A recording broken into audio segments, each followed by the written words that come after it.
Olá para você que é inscrito aqui no canal Pão do Advento. Voltamos aqui para mais uma etapa do nosso estudo sobre as alianças. E o tema de nossa lição de hoje é a lei na aliança. A lei na aliança. Então esse é um ponto assim muito controverso no mundo cristão, porque no mundo cristão existe o entendimento da parte de muitos de que a lei foi cravada na cruz e que nós estamos desobrigados da lei. Desobrigados da lei.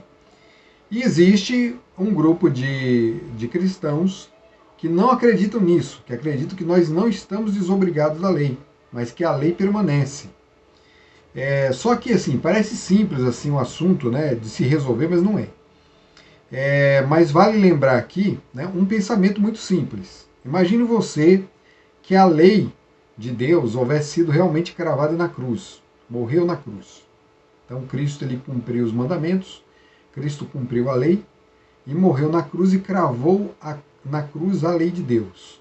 E então estamos desobrigados da lei. O que significaria esse estar desobrigado da lei? Já pararam para pensar nisso? O que significaria isso aí? Porque, por exemplo, a lei fala assim, não matarás. Quer dizer que agora, então, eu estou desobrigado desse mandamento? Eu posso matar? Ninguém concorda com isso, nenhum cristão. Não tem nenhum cristão, seja ele de que linha for, né? Se existir alguma, é uma regra, é uma exceção à regra. Eu não conheço. Não existe nenhum movimento cristão que tem esse tipo de entendimento, que nós somos livres para matar, ou que nós somos livres para roubar, livres para adulterar, livres para mentir. Não existe isso. Então, se não existe isso, então nós estamos ainda obrigados a obedecer uma lei. Nós temos ainda que obedecer uma lei, obedecer um mandamento. Não estamos livres da lei. Quando a gente analisa tudo, analisa direitinho, a gente vê que o problema no mundo protestante não é exatamente a lei em si, a lei num todo, né? Então é importante levar em consideração esse pensamento, esse raciocínio. Mas vamos estudar a lição e vamos melhorar aí a compreensão sobre isso, né? Então vamos lá, o primeiro tópico da lição, a eleição de Israel. O Senhor não tomou prazer em vós, nem vos escolheu, porque a vossa multidão era mais do que a de todos os outros povos. Pois vós éreis menos em número do que todos os povos. Deuteronômio 7:7. Olha só, Deus escolheu Israel dentre tantas nações. Haviam tantas nações naquela época já, quando Deus tirou Abraão ali de Ur. Inclusive Ur era uma nação. Por que Deus não escolheu Ur inteira como nação? Por que ele não pegou todo aquele povo e fez o trabalho ali, fez surgir uma nação muito maior daquela que já existia? Deus ele pega ali um povo onde muitos não viam, não tinham expectativa nenhuma do que pudesse se tornar, do que pudesse ser, e transforma aquele pequeno grupo ali numa grande e poderosa nação. E o objetivo dele era muito maior que esse. Infelizmente, no decorrer da história, quem estuda a história bíblica vai ver isso. Essa nação escolhida por Deus não cumpriu os requisitos que ele estabeleceu e, infelizmente, Deus não pôde fazer dela essa nação dominante no planeta. Mas o plano de Deus não caiu por terra. Deus apenas o transferiu para um outro grupo agora, para os gentios. Mas não é que os judeus foram excluídos, não. Os gentios é que foram acrescentados, né? E o plano agora adquiriu um novo aspecto, né?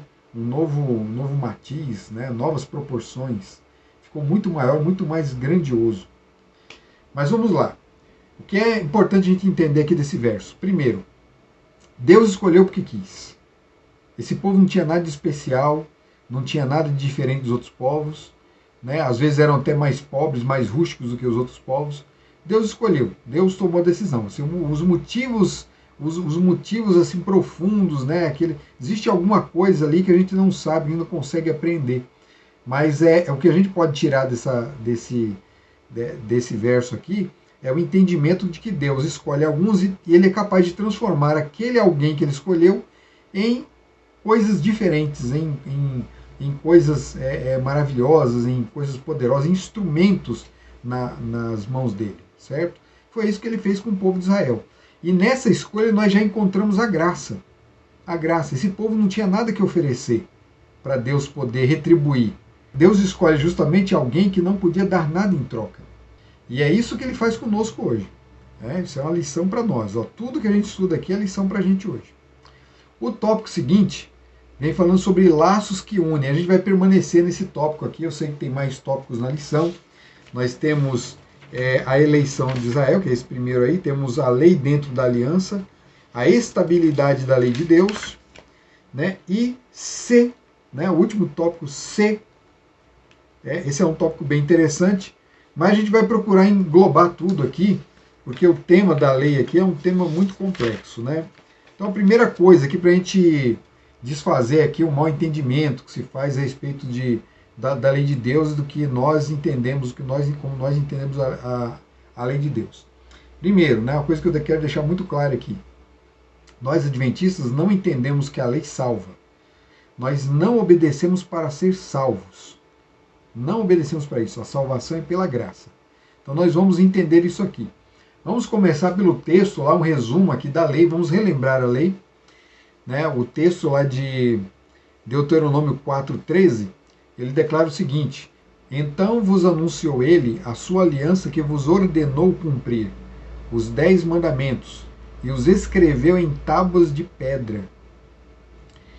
E aqui no texto a gente vai fazer um resumo agora do texto de Êxodo 20, do 1 a 17. Ele começa assim: então Deus falou todas estas palavras: eu sou o Senhor seu Deus, que o tirei da terra do Egito, da casa da servidão. Agora vem os 10 mandamentos, que foram citados lá em Deuteronômio, como sendo os mandamentos da aliança. Não terás outros deuses além de mim, não farás imagem de escultura para as adorar, não tomarás o nome do Senhor em vão, lembra-te do dia de sábado para o santificar, pois o 7º dia é o sábado do Senhor teu Deus, honra a teu pai e a tua mãe, não matarás, não adulterarás, não furtarás, não dirás falso testemunho contra o teu próximo, não cobiçarás a casa, a mulher, nem qualquer coisa do teu próximo. Êxodo 20, 1 a 17. Esses foram os mandamentos ali, ordenados pelo Senhor no Monte Sinai. Esses mandamentos surgiram ali? Não. Antes dos mandamentos serem anunciados no monte, já era conhecimento do povo os mandamentos de Deus. Né? Adão sabia dos mandamentos, Noé sabia dos mandamentos, Abraão sabia dos mandamentos e Moisés sabia dos mandamentos também. Tanto é que, se você leu direitinho o livro de Êxodo lá, tem gente que fala assim: mas esse mandamento do sábado surgiu só lá no Sinai. Né? Todo mundo se apega nessa questão do sábado aí. Surgiu só lá no Sinai.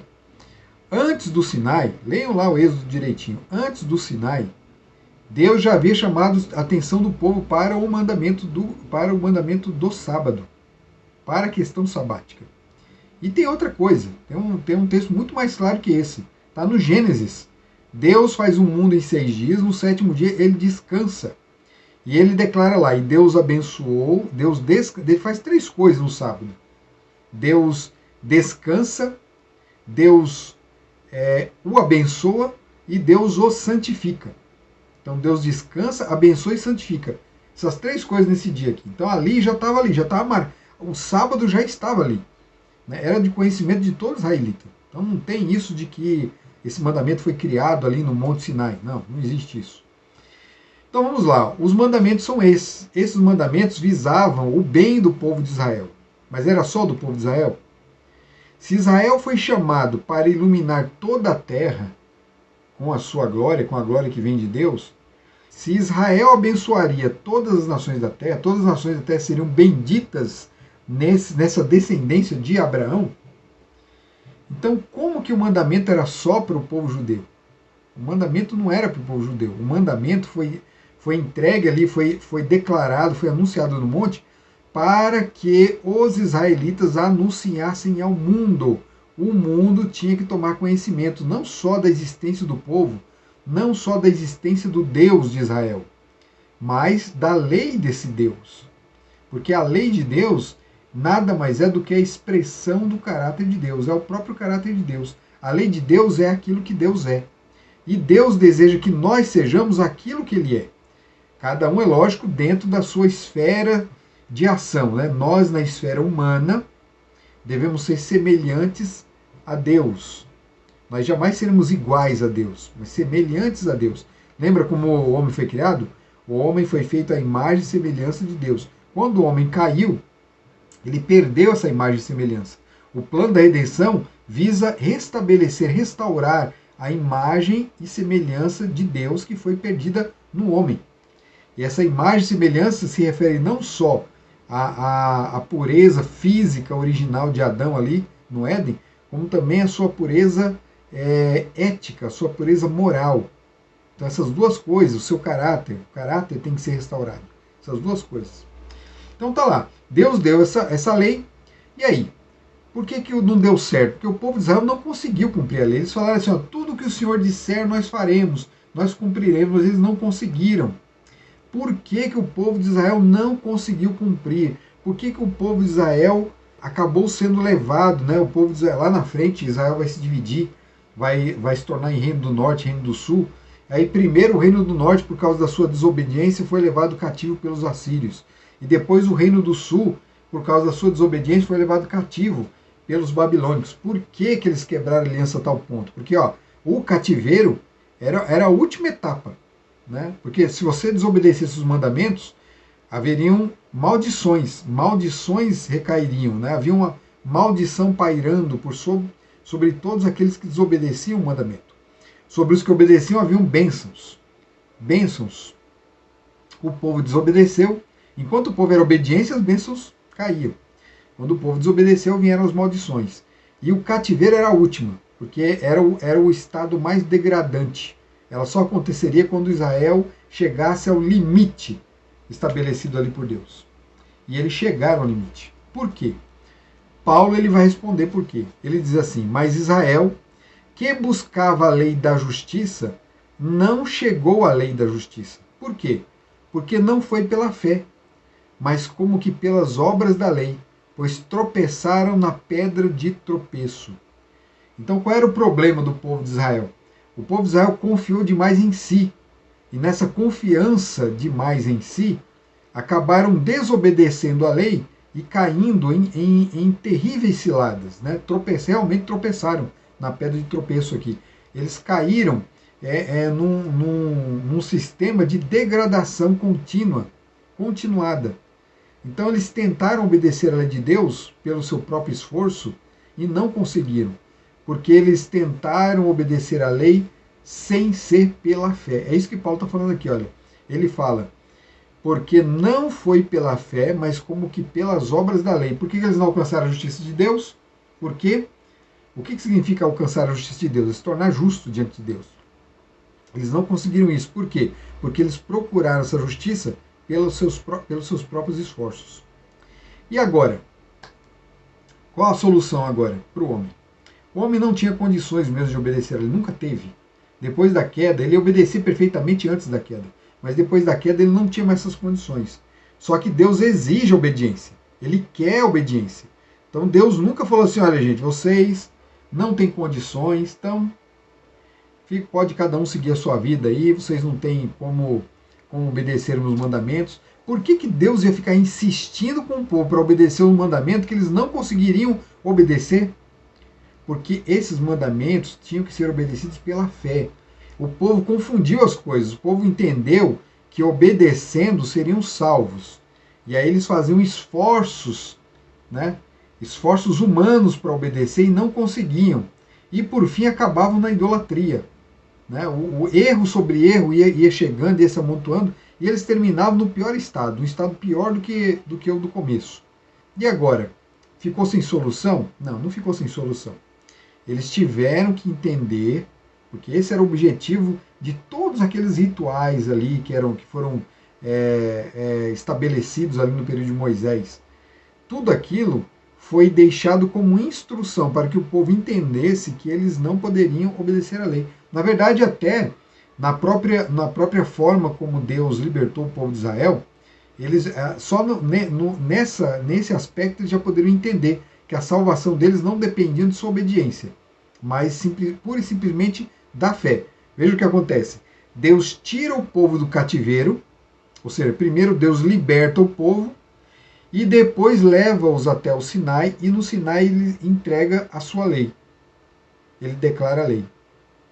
Então, primeiro Deus livra, para que o povo depois obedeça. Olha só, esse movimento ele vai se repetir, esse tipo de entendimento vai se repetir constantemente na palavra de Deus, até chegarmos em Cristo, em Paulo, que vão declarar a mesma coisa. Primeiro nós somos libertos do pecado, para depois obedecermos. Essa obediência vai ser perfeita? Ela vai ser perfeita na nossa esfera de ação.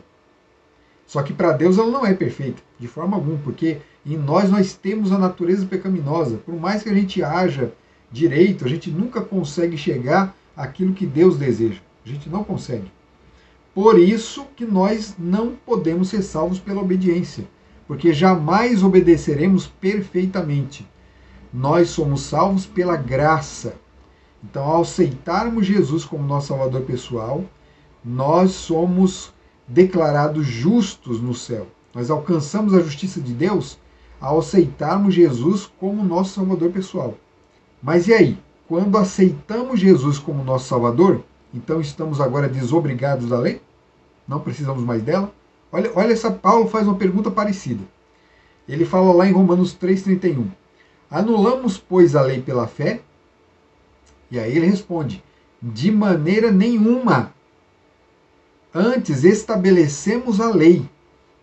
Olha o que Paulo fala. Nós vamos agora, porque nós aceitamos Jesus pela fé, Jesus cumpriu todos os mandamentos, Jesus guardou a lei, Jesus se tornou maldição por nossa causa, porque a maldição que recairia sobre todos os transgressores da lei, recaíram sobre Cristo. Cristo tomou para si. Nós não participamos mais dessas maldições. Não participamos, a não ser que abandonemos Cristo. Se abandonarmos Cristo, aí a maldição vem. Entenderam? Então a bênção está em estar do lado de Cristo, que é isso que o povo tinha que ter entendido lá no Antigo Testamento.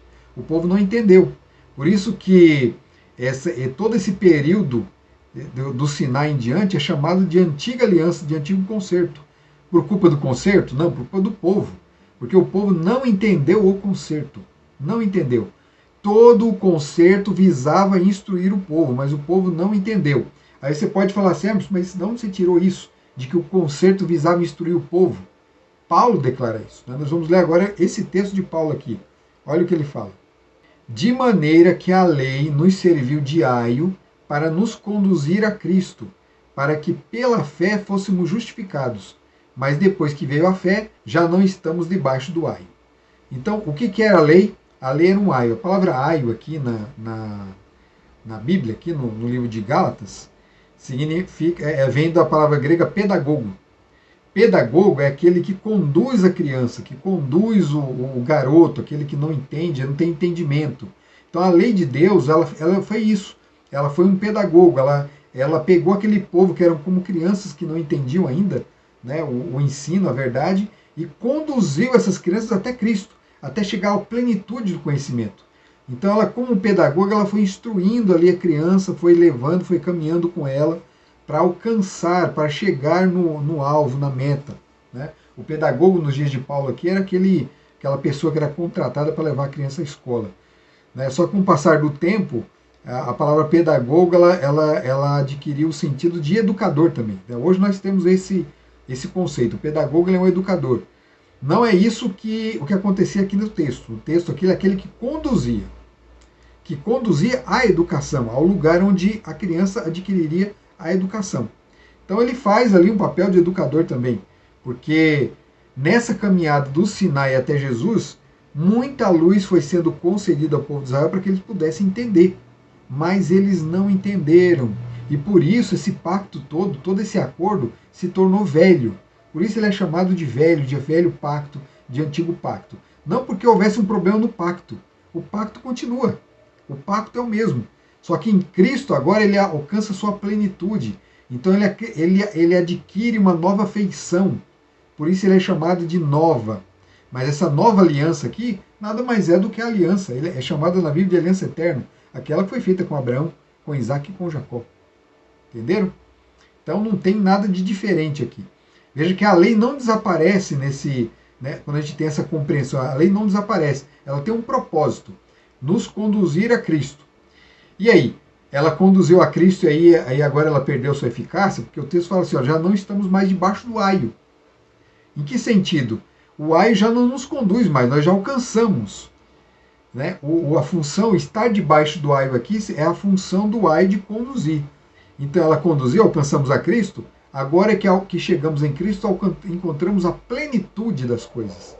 Não quer dizer que agora nós voltamos aos antigos rudimentos, né? Andamos para trás agora, estamos livres do aio, no sentido de que agora podemos fazer o que quisermos. Não é isso não. Esse texto aqui tem que ser casado com o outro que eu li. Anulamos a lei pela fé? De maneira nenhuma. Paulo fala de maneira nenhuma. Então para que serve a lei então? Qual a necessidade nós temos da lei? Olha o que Paulo fala lá em Romanos 7,7. Que diremos, pois? É a lei pecado? Então, lei não é pecado, de modo nenhum. Mas eu não conheci o pecado senão pela lei, porque eu não conheceria a concupiscência se a lei não dissesse, não cobiçarás. Então a lei tem essa função. Ela ainda nos ensina, ela ainda nos educa. Educa em que sentido? A lei revela que nós somos pecadores. A lei mostra a nossa verdadeira condição. Uma ilustração antiga e muito boa é a do espelho. A lei é como um espelho. Eu estou sujo, imundo, mas eu não estou vendo. Eu não consigo me ver. Mas quando eu me coloco diante do espelho, eu consigo enxergar todas as minhas imperfeições e impurezas. E aí, o espelho resolve? Não, o espelho não resolve, o espelho não limpa. O espelho só mostra. A lei de Deus, ela também não limpa, ela só mostra, ela não salva. Paulo vai falar isso, a lei não salva. Ela não salva. Ela em si não salva, ela só nos instrui e ela em si não tem poder para isso. Da onde vem o poder para a salvação? Aí Paulo vai falar que o poder de Deus está no Evangelho. O Evangelho de Deus é o poder de Deus para a salvação de todo aquele que crê, tanto do judeu quanto do grego, ou seja, tanto do povo judeu, tanto o povo judeu era salvo pela fé no Evangelho, quanto o povo gentil agora também salvo pela fé no Evangelho. Então a função do Evangelho, a função da lei aqui é nos revelar o Evangelho. Porque quando entendemos que somos pecadores, ou seja, quando entendemos que estamos doentes, aí nós procuramos o médico. E o Espírito Santo nos orienta. Olha, o médico está ali. Quem é o médico? O Cordeiro de Deus que tira o pecado do mundo. Cristo é o Cordeiro. Então a função da lei de conduzir o povo de Israel até Cristo, ela ainda acontece conosco hoje de forma individual. Ela nos conduz a Cristo. Ela nos leva a Cristo. Ela nos faz enxergar a Cristo. E aí em Cristo nós encontramos a liberdade tão almejada. Para quê? Liberdade para fazer o que quiser? Não. Porque a fé não anula a lei. Antes ela estabelece a lei. Então a partir de agora, a partir desse encontro com Jesus, eu me tornarei obediente de fato. Não pelas minhas próprias forças, mas pela força de Cristo. Cristo agindo em mim me faz produzir obediência. Eu me torno obediente por Cristo. Então, nesse plano aqui, nesse entendimento, a lei ela não salva. Nós somos salvos, ou seja, fomos tirados do Egito. Nós fomos salvos para obedecer, levados para o Sinai. Tirados do Egito, levados para o Sinai. Libertos do pecado para a obediência no Senhor. Libertos do pecado para a obediência no Senhor. Deus nos livra, nos liberta do pecado para sermos obedientes a Ele. Uma obediência imputada, uma justiça imputada, colocada em nós. E ao exercitarmos essa obediência, nós vamos aperfeiçoando o caráter. É uma caminhada diária que dura a vida toda. Não é uma coisa de uma hora para outra, de um minuto para outro, não. É uma caminhada de uma vida toda. Então é isso. Ó. Esse é o entendimento que nós devemos ter da lei de Deus. Esse é o papel da lei de Deus no plano da salvação. Marque aí, né? Não esqueça disso. A lei não salva, mas não é por isso, não é por esse motivo que estamos desobrigados de obedecê-la. Nós somos salvos pela fé, mas a fé não anula a lei. Paulo disse, não anula. Não anula. Nós nos tornamos obedientes pela fé, né?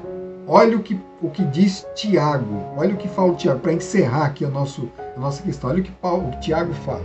Assim também a fé, se não tiver as obras, é morta em si mesma. Mas dirá alguém, tu tens a fé, e eu tenho as obras.